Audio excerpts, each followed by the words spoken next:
What is it that's most important? Is it my thoughts, my words, my actions? We'll go a bit deeper than that.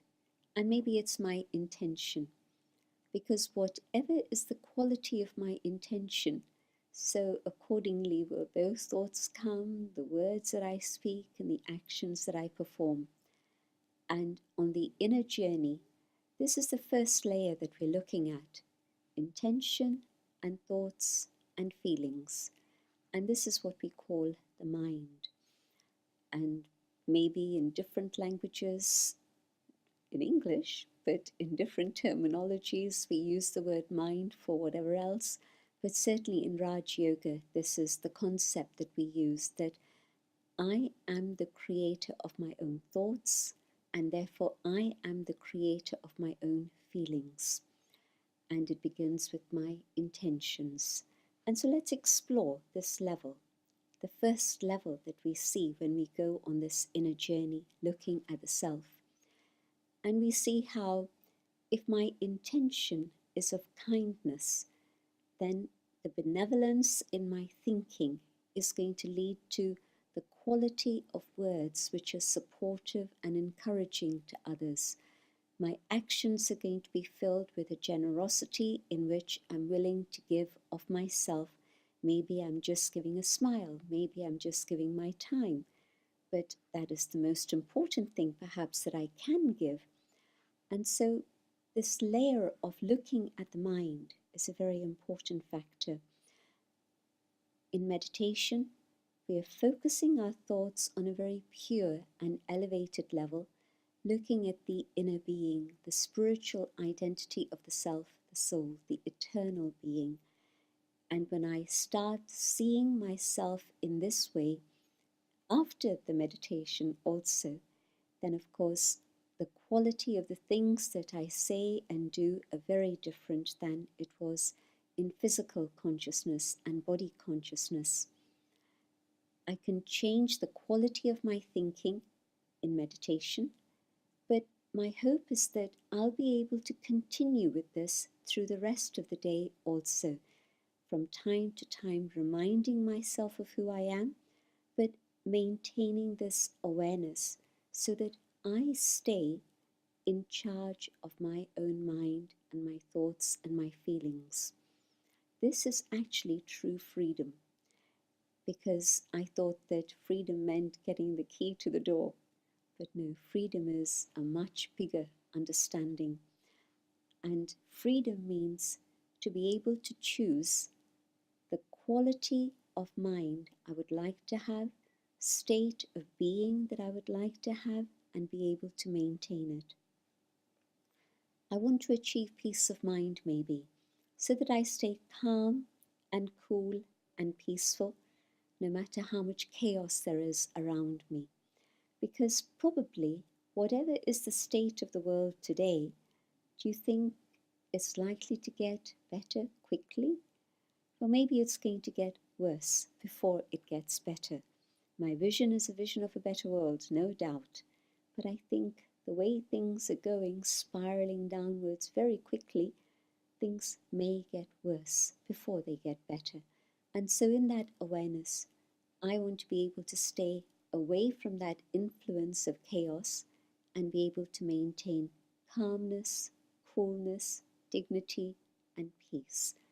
It's possible if I choose to do this by making sure that I pay attention to the quality of my thinking, not just for 10-15 minutes in meditation, but continuing that awareness through the day, knowing that I, the soul, am the master of my own thoughts. I don't need to hand over control of my mind to anyone out there, whether it's a person, whether it's situations, whether it's circumstances. I want to reclaim mastery and control of my own mind. And meditation is the key to be able to do this. It means that not only am I free in the way in which I think, free from negativity, free from anger and ego and greed, but also my feelings are also the ones that I choose to have. I would want to have a state of equanimity filled with love for every individual who I come across. Can I do that? Yes, because my thoughts create my feelings. And if I can choose the quality of my thinking, I can also choose to determine the quality of my feelings. Both go together hand in hand. Imagine the situation where I don't have to wait for somebody else to be kind to me, somebody else to praise me, or somebody else to bring me flowers to be happy. No, I can decide I want to be happy and am able to maintain that happiness, which is not only good for me and my physical health and my state of mind, but it's also actually very good because it's then what I share with others. If my mind is distressed, it'll be visible on my face in some form or another. It'll be very noticeable in the way I behave with you and the actions that I perform. And if I'm happy, I'll bring a sense of lightness in every interaction and encounter that I have through the day. If I'm happy, I'll be content, and I don't want more than my fair share.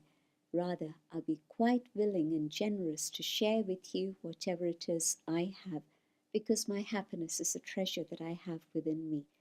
And so I think it's actually possible to change the world and make the world a better place through my meditation and your meditation too.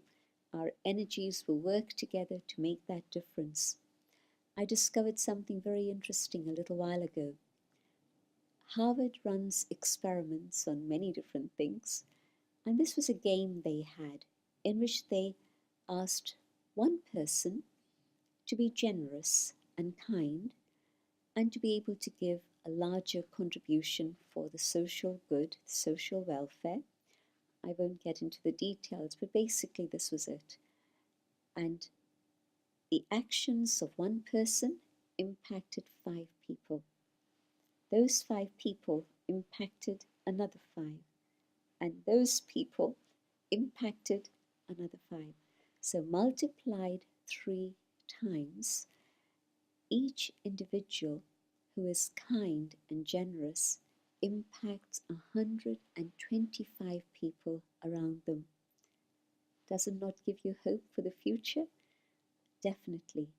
If I can start with myself and change my way of thinking and allow myself to be the inner being that I truly am, filled with love, filled with generosity, filled with truth, then that's going to impact my world, your world, and definitely the world can be a better place.